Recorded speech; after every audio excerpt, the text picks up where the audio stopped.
தெய்வமே என் ரூபவதியே என்று அழைப்பவரே. ஹல்லேலூயா. இது திராட்சை ரசம் என்பது. ஆமே, நான் ஒரு பாயிண்ட்டுக்குள்ளதான் நின்றுட்டே இருக்கிறேன். ஆமே, ஆண்டவருடைய அன்பை பேசுனா இதெல்லாம் தேவன் நம்மிடத்துல. இதை விட மூன்றாவது திராட்சை ரசம் எதுக்கான அடையாளம் தெரியுமா? கவனன்ட், உடன்படிக்கையின் அடையாளம். இயேசு கிறிஸ்து அந்த யூத கலாச்சாரத்தின்படி அந்த உடன்படிக்கை பண்ற இடத்துல என்ன வைப்பாங்க தெரியுமா? திராட்சை ரசம். இப்போ ஒரு என்கேஜ்மெண்ட் நடக்குன்னு வைங்களேன். என்கேஜ்மெண்ட் இந்த ரெண்டு வீடு ஓகே அப்படிங்கிறதின் அடையாளமாக அவங்க முன்பாக வைக்கப்பட்டிருக்கிற அந்த ஒயின், அந்த திராட்சை ரசத்தை எடுத்து அவங்க குடிப்பாங்க. அப்படி குடிச்சிட்டாங்கன்னா உடன்படிக்கை பண்ணிட்டாங்க அர்த்தம்.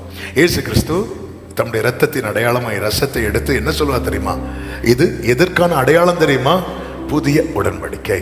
அப்படி என்றால் நான் திராட்சை ரசத்தை பார்க்கலும் அது நேசத்தை நினைப்பேன். ஆண்டவரே, இந்த உலகத்தில் எனக்கு உறவுகள் என்று நீங்க தந்திருக்கிறீங்க.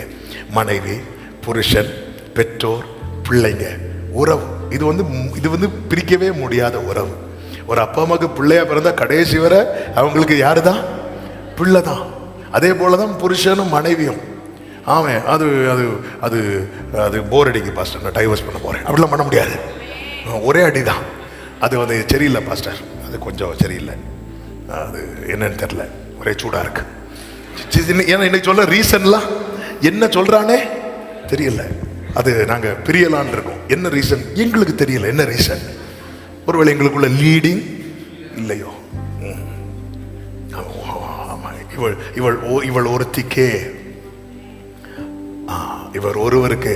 அது வந்து தேவனுடைய தீர்மானம் அது. ஆமே. அதாவது ஆண்டவர் இது நிமித்த புருஷன் தன் தகப்பனையும் தாயும் விட்டு, அப்போ தகப்பனும் கிடையாது தாயும் கிடையாது.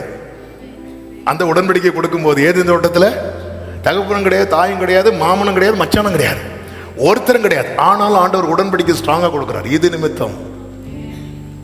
அப்போ ஆண்டவர் வந்து எல்லாவற்றையும் ஏற்கனவே செட் பண்ணிட்டார்.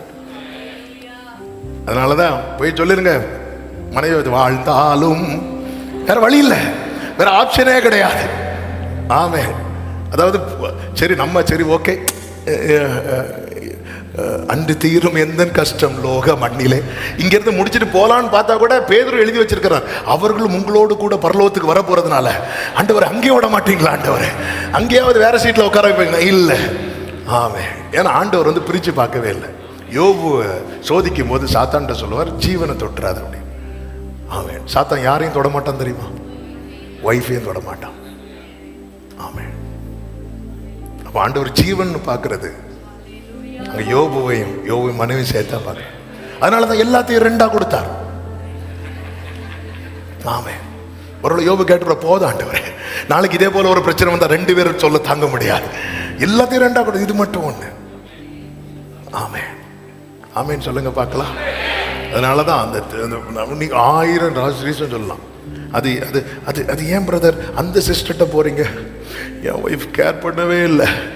அந்த சிஸ்டர் சாப்பிட்டீங்களான்னு கேட்டாங்க. அது எனக்கு அப்படியே கவர்ந்தது, அப்படியே விஷம். அவ்வளோதான், முடிஞ்சு. ஒரு தேவக்குள்ள ரொம்ப ஜாக்கிரதையா இருக்கணும். ஆமே. இதுல வந்து மாற்றமே இருக்கக்கூடாது. ஹல்லேலூயா. உடன்படிக்கை. அதே போல நமக்குன்னு அந்த உறவு இருக்கு தெரியுமா? ஆண்டவர் தந்த குடும்பத்துக்காக ஸ்தோத்திரம் பண்ணுங்க. தேவன் தந்த புருஷனுக்காக ஸ்தோத்திரம் பண்ணுங்க. தேவன் தந்த மனைவிக்காக ஸ்தோத்திரம் பண்ணுங்க. எங்க அப்பா அடிக்கடி சொல்ற வார்த்தை, நீ கால் எழும்புனதும் உன் மனைவிக்காக ஸ்தோத்திரம் பண்ணிடு. ஸ்தோத்திரம் பண்ணிட்டேன்னா திடீர்னு பிரச்சனை வரும்போது ஒன்னெல்லாம் என் தலையில கட்டி வச்சா மாதிரின்னு சொல்லும் போது நீ அப்பதான் நான் தானே தேங்க் பண்ணேன் ஆண்டவருக்கு அப்படி வாயில வரும், நீ சொல்ல மாட்டேன். அதே போல புருஷனுக்காக ஸ்தோத்திரம் பண்ணுங்க.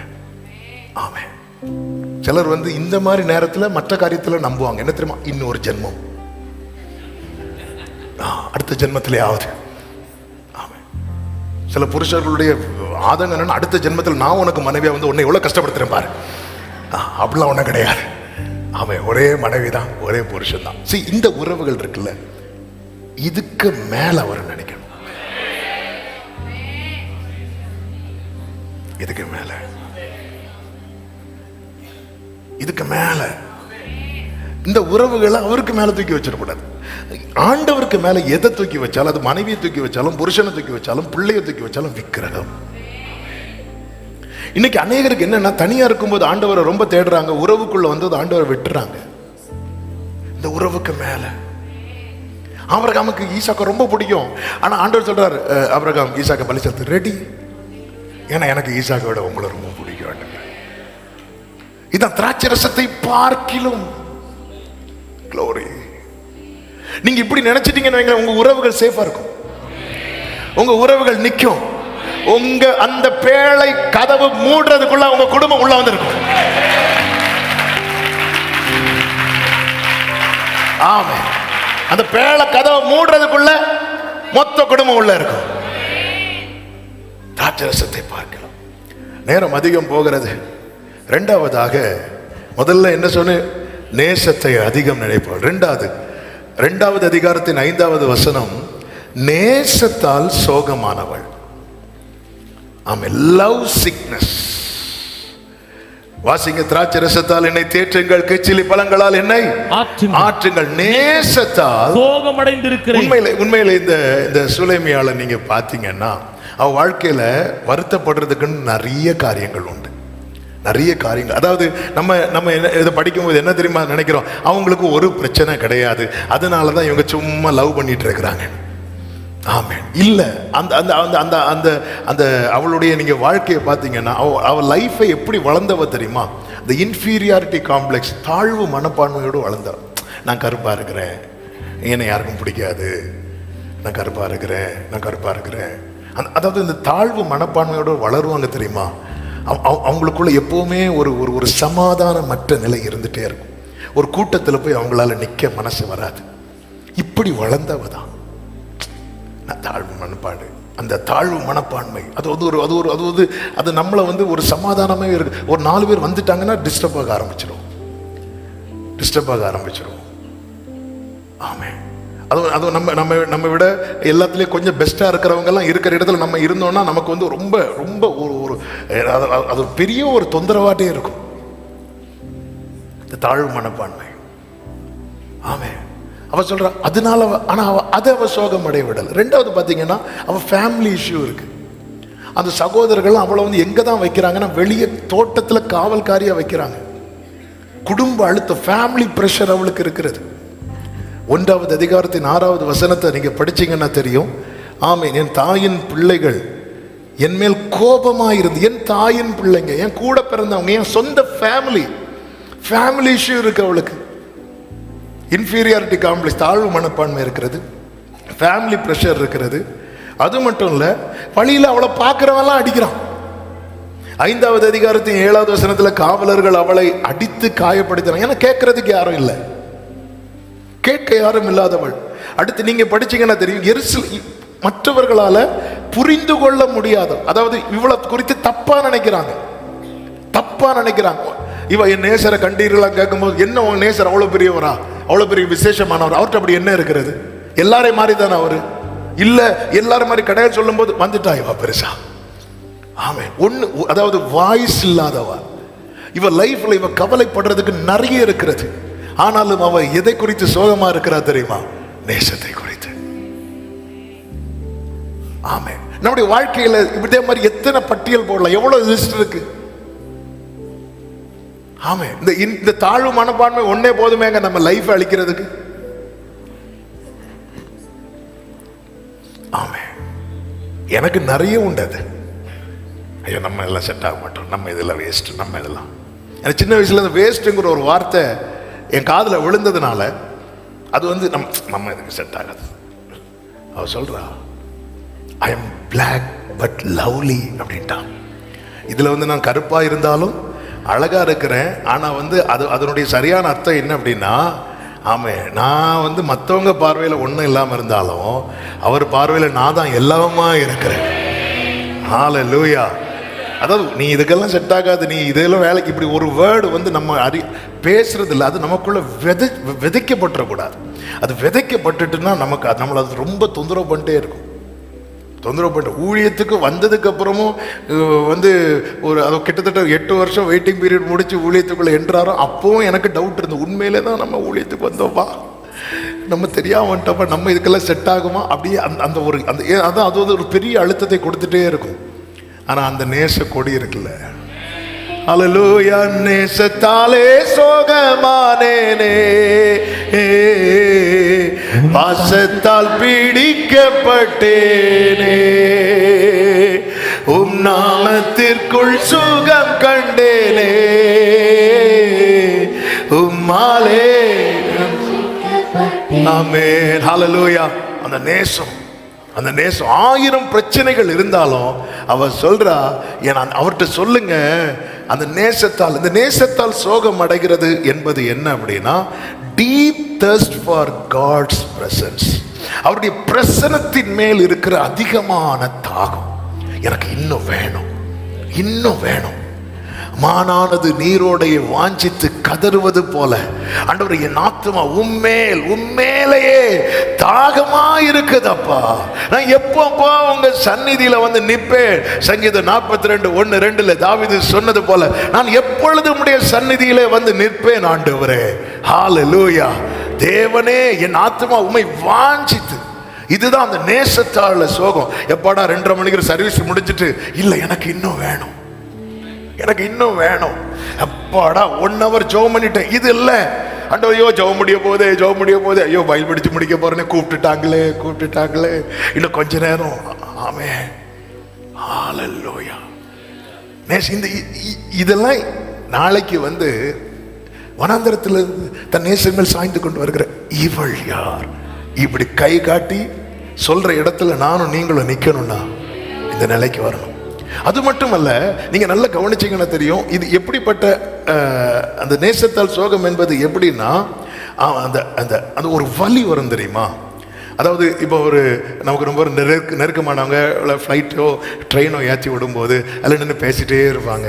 பேசிகிட்டே இருக்கும்போது அப்படி அந்த ட்ரெயின், அதாவது அந்த ட்ரெயின்லேயும் வச்சுக்கோங்க, ட்ரெயினில் ஏற டைம் ஆகும். அப்படி ஏறி அதை நம்ம கண்ணுக்கு முன்னாடி நம்ம பக்கத்தில் இருந்து கொஞ்சம் கொஞ்சமாக அந்த ட்ரெயின் அந்த டிஸ்டன்ஸ் அப்படி போயிட்டு இருக்கும். அந்த ஒரு டிஸ்டன்ஸ் கண்ணுக்கு முன்னாடி சேர்ந்தா இருப்பாங்க. அந்த டிஸ்டன்ஸில் ஒரு பெயின் வரும் பாருங்க, பெயின், ஒரு வலி வரும். அவ சொல்றான், எனக்கு அந்த வலி இருக்கு. Pain when his presence feels distant. ஏதோ கொஞ்சம் நல்லா இருந்துப்பா, என்ன நீ அவர் மார்பில் அவர் பாதத்தில் உட்காந்து அவருடைய வார்த்தையை கேட்டு பலன் அடைந்து உன்னை விருந்து சாலைக்கெல்லாம் கொண்டு விட்டு எல்லாம் திருப்தி ஆக்கிட்டு விட்டதுக்கு அப்புறம் திருப்பியும் ஒரு மாதிரி இருக்கு. நேசத்தாலே சோகம் அடைந்திருக்கிறேன், எனக்கு நீங்க வேணும் ஆண்டவரே. ஆண்டவரே, அந்த டிஸ்டன்ஸ் எனக்கு ரொம்ப வலிக்குது ஆண்டவரே. மூன்றாவது, எப்பொழுதும் அவரை குறித்த நினைவு, எப்பொழுதும் ஆண்டவரை குறித்து, அந்த ஆண்டவரை மறக்காத ஒரு வாழ்க்கை இருக்கு தெரியுமா? ஒரு விஷயம் கைகளை உயர்த்தி, என் நினைவுல எப்பவுமே நீங்க இருக்கணும் ஆண்டவரே, என் நினைவுல எப்பவுமே நீங்க இருக்கணும் ஆண்டவரே. ஹல்லேலூயா. உம்மை மறந்து வாழ்ந்தவனா அது உமக்கே தெரியும், உம்மை மறுதலித்தவனா இதை உலகே உதவாத என்னில் உதவாத.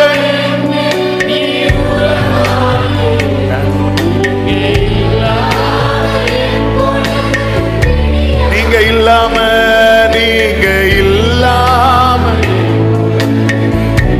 ஆமே நேரம் பறக்குது. ஆமே, நேரம் பறக்குது நேசத்தை குறித்து. ஆமா, இது நீங்க எப்படி இந்த செய்தி நீங்க கேட்குறீங்களா எனக்கு தெரியாது. ஆண்டவர் சபை கிட்ட எதிர்பார்க்கிற காரியம் பொண்ணை கொடு, பொருளை கொடு, நிலத்தை வித்து கொடுன்னு அவர் கேட்கல.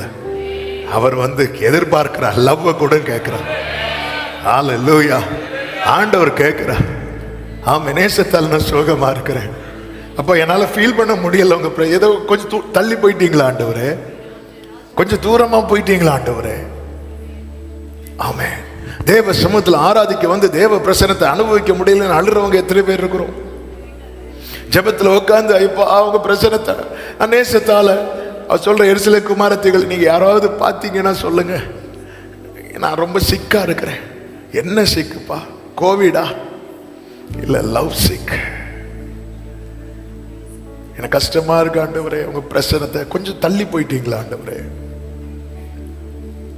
ஆமே, நேசத்தாலே சோகமானவள். மூன்றாவது, நேசத்தின் உச்சிதங்களை கொடுக்கிறவன். 7வது அதிகாரம் 11, 12 வசனங்களை வாசிக்கலாம். வாரும் என் நேசரே, வாரும் என் நேசரே, வயல்வெளியில் போய் கிராமங்களில் தங்கும். என்ன வேர்டுங்க அது!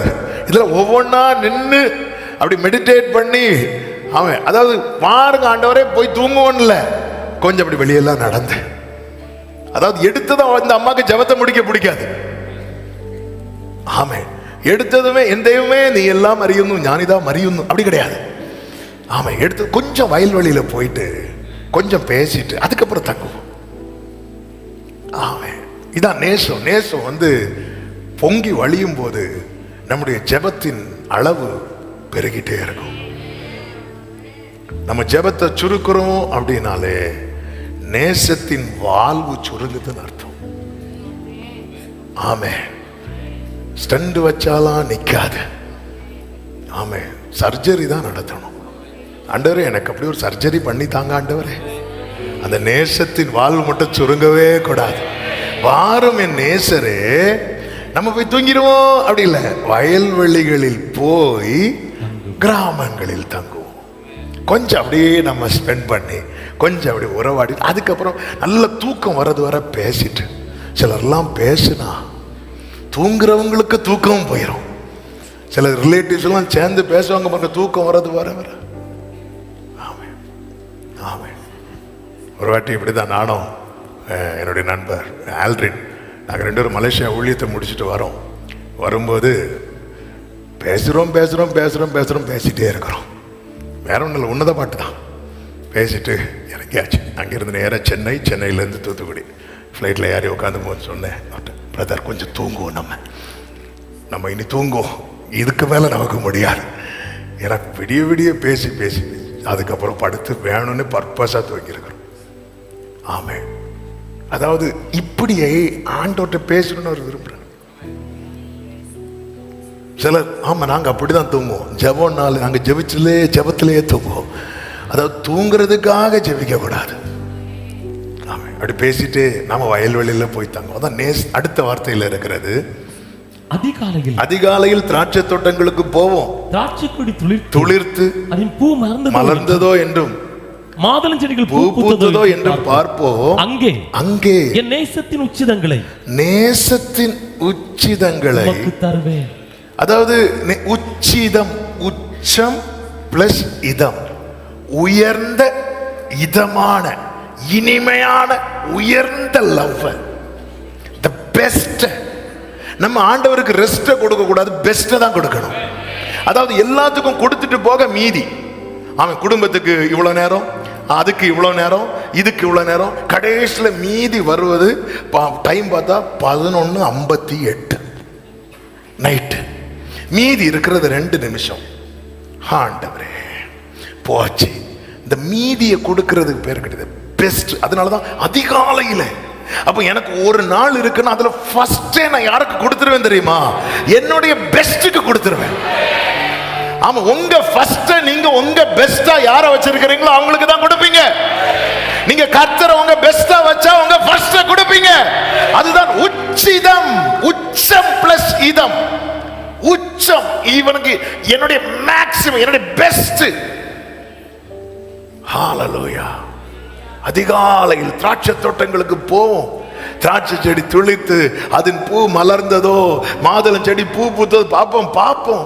அந்த நேசத்தை கொடுக்க ஆண்டவரே பாருங்க ஆண்டவரே, கொஞ்சமாவது கனி வந்திருக்கா, என் லைஃப்ல மாற்றம் இருக்கா ஆண்டவரே, நேத்து நீங்க விதைச்சீங்களே ஆண்டவரே, இன்னைக்கு அது பூத்து இருக்கா ஆண்டவரே, அப்பா போன சண்டை என்னை கொண்டு போய் உட்கார வச்சு வார்த்தை கேட்டீங்களா, இன்னைக்கு அதுல மாற்றம் ஏதாவது இருக்குதா ஆண்டவரே. இதான் உச்சிதம், கனி உள்ள லைஃப். பாருங்க ஆண்டவரே, கனி இருக்கா பாருங்க ஆண்டவரே, ஓகேவா ஆண்டவரே, இப்படி வந்து அவருக்கு முன்னாடி தன் வாழ்க்கையை எடுத்து வைக்கிறான் தெரியுமா. இதுதான் நேசத்தின் உச்சிதத்தை கொடுக்கிறவன். பாருங்க ஆண்டவர், ஓகேவா, பூ பூத்துரு, கொஞ்சமாவது மாற்றம் இருக்காப்பா, இத்தனை வருஷம் கிட்டத்தட்ட 10 வருஷம் நம்ம பழகிட்டு இருக்கிறோம், ஏதாவது ஒரு சேஞ்ச் தெரியுதா? அப்படி சொல்லக்கூடாது ஆண்டவரே, வாரும் ஆண்டவரே, நம்ம போவோம் அப்போ நல்ல கவனமாக கேளுங்க. அந்த தேவனோட உறவாடுகிறவளுக்கு என்ன நம்பிக்கை இருக்கும் தெரியுமா? பூ பூத்து இருக்கும், ஆமா, துளித்திருக்கும். அப்ப நேத்து பேசுறவங்களுக்கு இன்னைக்கு காலையில ஒரு நம்பிக்கை இருக்கிறது. இன்னைக்கு உறவாடுறவங்களுக்கு நாளை குறித்த நம்பிக்கை இருக்கிறது. துளிர்க்கும், பூக்கும், காய்க்கும். கைகளை உயர்த்தி ஒரு ஆமென் சொல்லுங்க பார்க்கலாம். உறவாடுகிறவனுக்கு ஒவ்வொரு பொழுதை குறித்த நம்பிக்கை இருக்கிறது. உறவாடுகிறவனுக்கு நாளை குறித்த கவலை இருக்காது, நாளை குறித்த நம்பிக்கை இருக்கும். நாளை குறித்த கவலையை மாறி நாளை குறித்த நம்பிக்கை இருக்கணும்னா வயல்வெளியிலே போய் கிராமங்களிலே தங்குவோம், அவரோடு நேசரோடு. ஹல்லேலூயா. உம்மோடு செலவிடும் ஒவ்வொரு நிமிடமும் வீணாக போகாதையா, என்னை பலமானாய். ஆமென் ஆமென். தூதாயின் பழம் வாசனை வீசும் இருக்கு. அதுல அடுத்த வசனம் தானே, தூதாயின் பழம் வாசனை வீசும். தூதாயின் பழம் வாசனை வீசும். தூதாயின் பழம் வாசனை என்பது ஆமா, அது வந்து அதை வந்து எப்படி சொல்லுவாங்க அப்படின்னா, அது ஒரு ரொமான்டிக் லவ் அப்படிம்பாங்க. தூதாயின் பழம்னாலே நமக்கு என்ன ஞாபகம் வரும் சொல்லுங்க பார்க்கலாம்.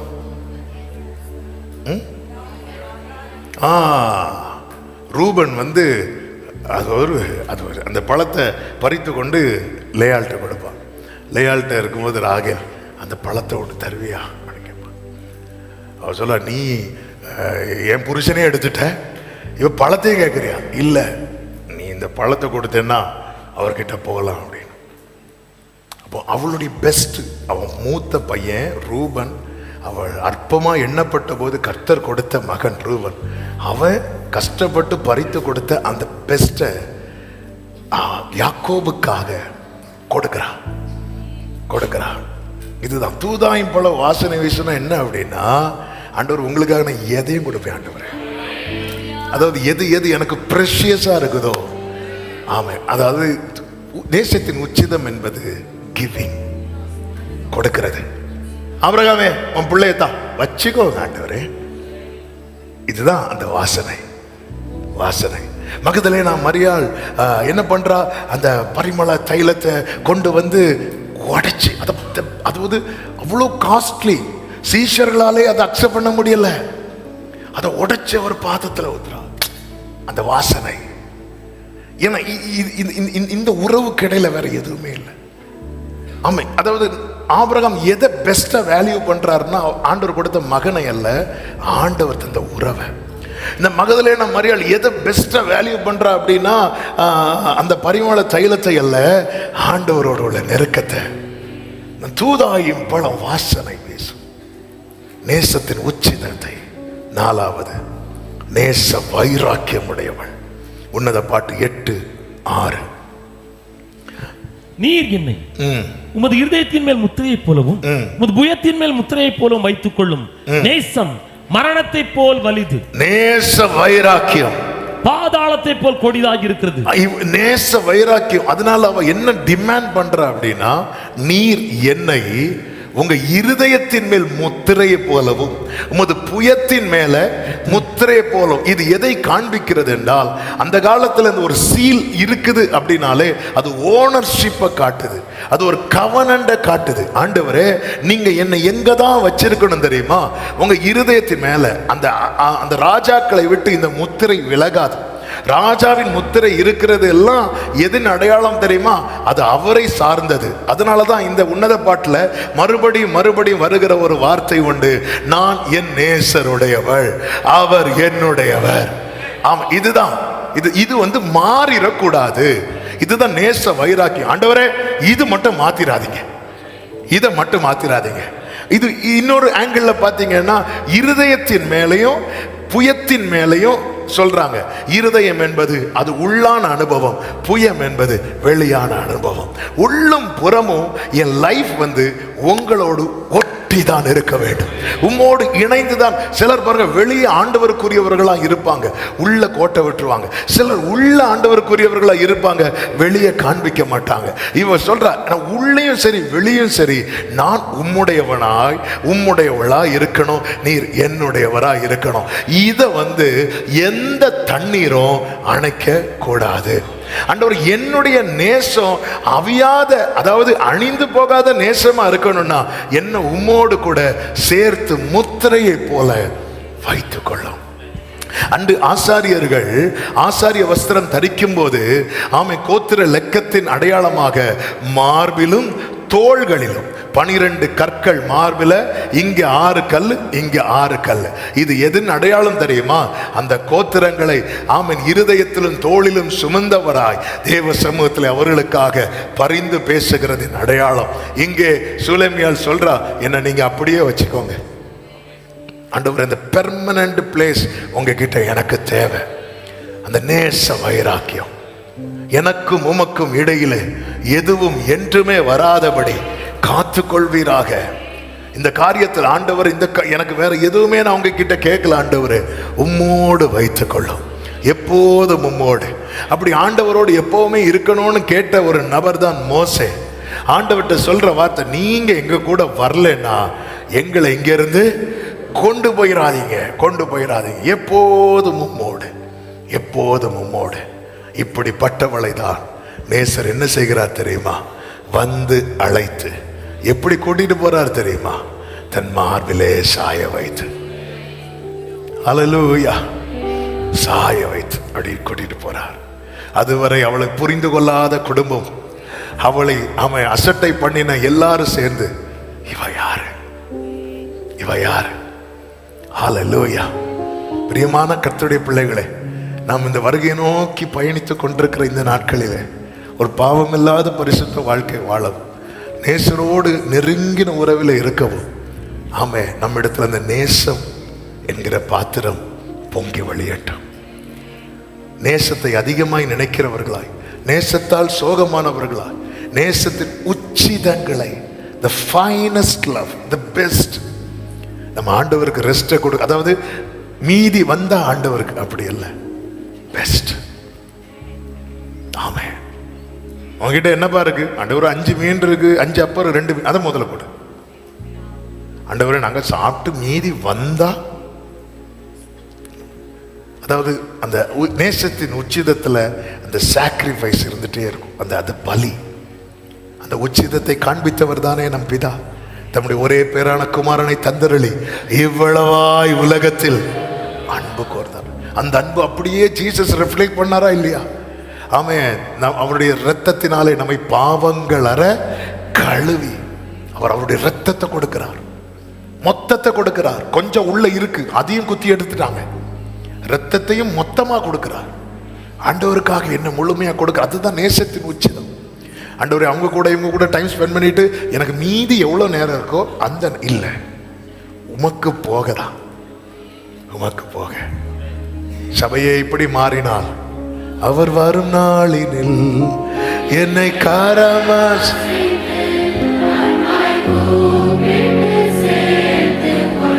அவர் சமூகம் அதில் அவர்